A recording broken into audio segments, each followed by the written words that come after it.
be stout-hearted and wait for the Lord. I long to see your face, O Lord.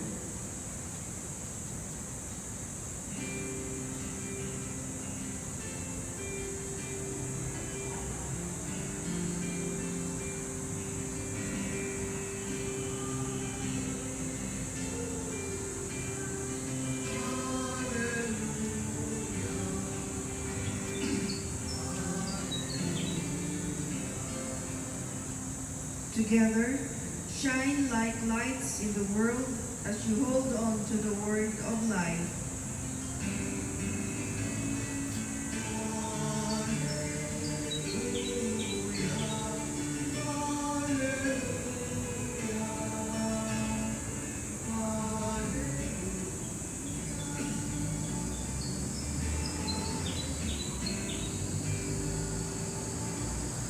The Lord be with you. And with your spirit. A proclamation from the Holy Gospel according to Matthew.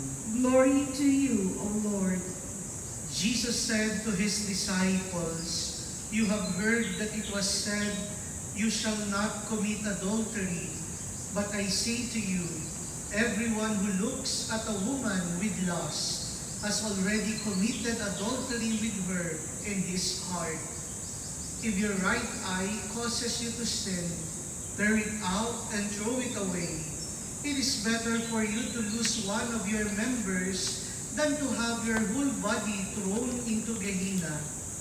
And if your right hand causes you to sin, cut it off and throw it away.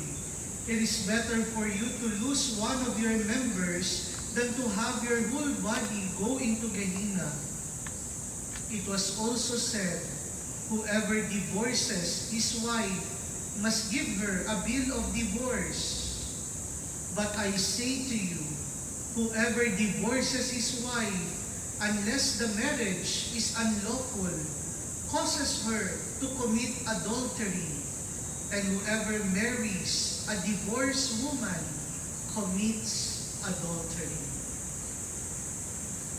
The Gospel of the Lord. Praise to you, Lord Jesus Christ. Magandang umaga po sa inyong lahat. Magandang umaga po. My dear friends, we are on the Friday of the 10th week in Ordinary Time.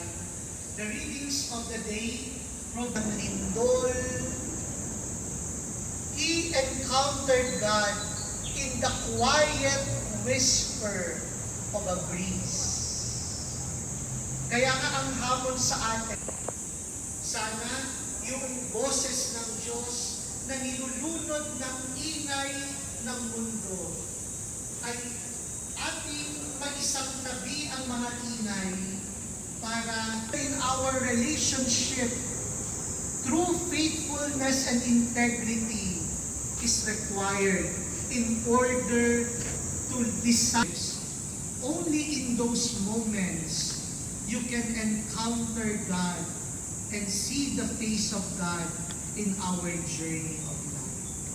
Kaya nga yung bundok doon sa unang pagbasa also symbolizes a place of stillness, tranquility, so that we can see God in our life.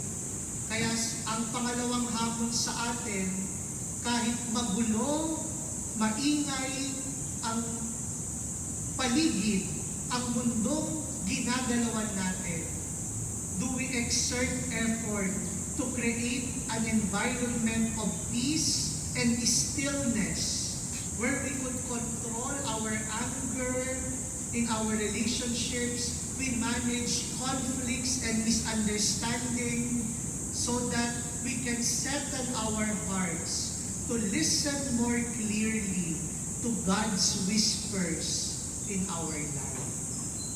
Kailangan ng peace.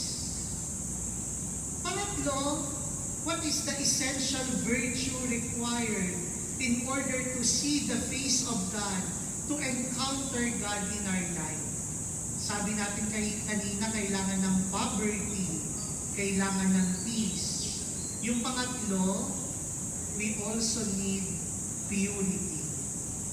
If you would recall the Beatitude, Jesus said, Blessed are the pure of hearts, for they will see God. And that was also the invitation of Jesus in the gospel when he spoke about the teaching against adultery. It's not only about physical fidelity, but it's about our call to purify our thoughts and our yung kalinisan ng puso, yung pusong dalisay.